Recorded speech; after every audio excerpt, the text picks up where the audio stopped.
get to the grid. Doesn't look like he's been able to get to the grid. He has just arrived just now, and it looks like he's been ushered to the back of the grid, Kiko. So able to start this race from the back of the field, but it's all about Artola, Salvador, and Takuma Matsuyama on the front row of the grid. We're getting ready for 17 laps of the Moto3 Junior World Championship action here in Estoril. Red lights are on.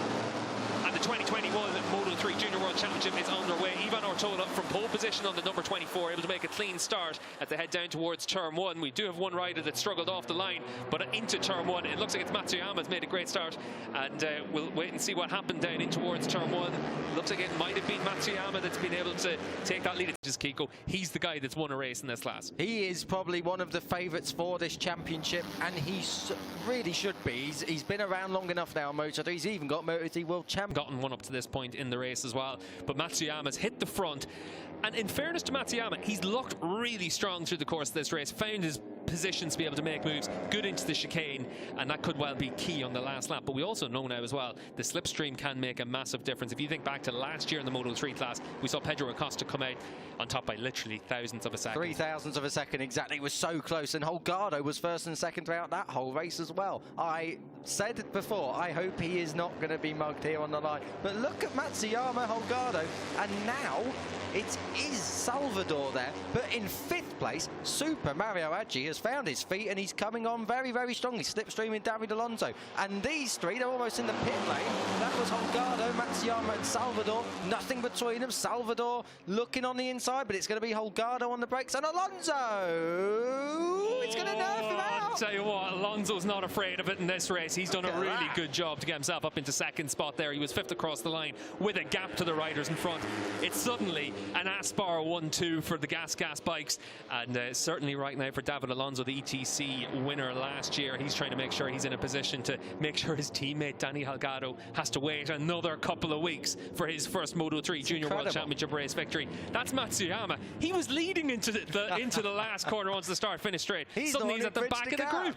So for all of these riders, it's going to change all the way through the last lap and a half. But look at Salvador. He's under attack here from David Alonso, but Alonso not quite able to make that move. Look at Garcia on the 20. He holds that tight line. You can see for Mario Aggi, he's hung out to dry there. And and Alonso just not quite with the same corner speed as Garcia as well. This is getting really close now in the final lap. Let's see if Matsuyama is able to make a move into the chicane. And whilst that's happening, look who's checking out. Danny Holgado is starting to go here in the last. We've got about 6 kilometres left of this track. Look on the inside, Garcia. That's a big move. Gets it done on the inside of Alonso. That's for 3rd place. Matsuyama still trying to get through at the back of this group. He's on the inside of Munoz. Aggi is now looking to try and get ahead of Alonso. Salvador's done a really good job now to be able to try and bridge some of that gap. Suddenly, we've got the leading 2 with a little bit of margin over 3rd position at this point as well. Track limits warning for our race leader, Daniel Holgado. He can't be doing it too much. He's only got 1 lap to go now, but Danny Holgado has that bit of a gap as well. His pit board's not going to tell him he's got a gap, but he does have a gap of about half a second on David Salvador. Salvador doesn't really have that slipstream to be able to try and close up at this stage. He needs to be really aggressive on this last lap. You can see David Alonso holds on to that 3rd position as Garcia is ran out wide there by Super Mario as well. Aggi on the 16 doing a good job to be able to build his way through this race and bridge those gaps all the way.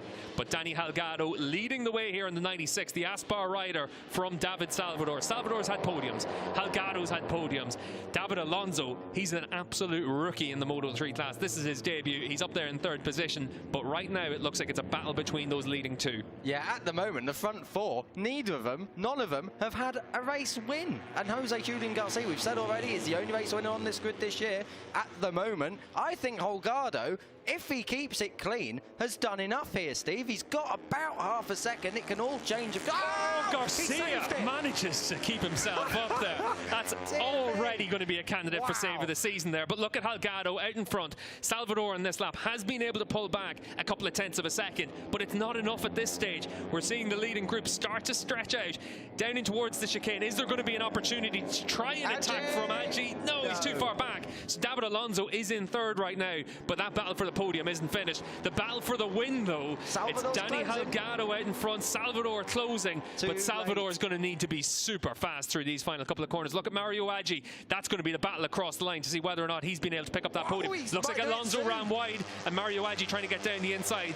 Danny Halgado, though, comes on to the start-finish straight. David Salvador is going to pick up the slipstream, but it's going to be too little too late for Salvador. Danny Halgado is going to pick up his first Moto3 Junior World Championship victory for David Salvador. In third position, it looks like David Alonso's held on to it. Wow. We'll wait and see whenever the timing screens come out for that one. 600ths of a second. Great performance from the European Talent Cup winner last year in his debut, but a first-time race win for Danny Halgado. We've been waiting for this one for a while from Halgado. At last, and we know he goes well at Estoril, and yeah, you may well wheelie, Danny, because that is very, very well deserved. And number 96 then is number 1 at Estoril. 2 weeks until Valencia, and we see these guys back out on track. And just to get it out there, the 20th different winner from Spain in this class. Fantastic stuff, Danny Halgado. Tell you what, it's a real shame.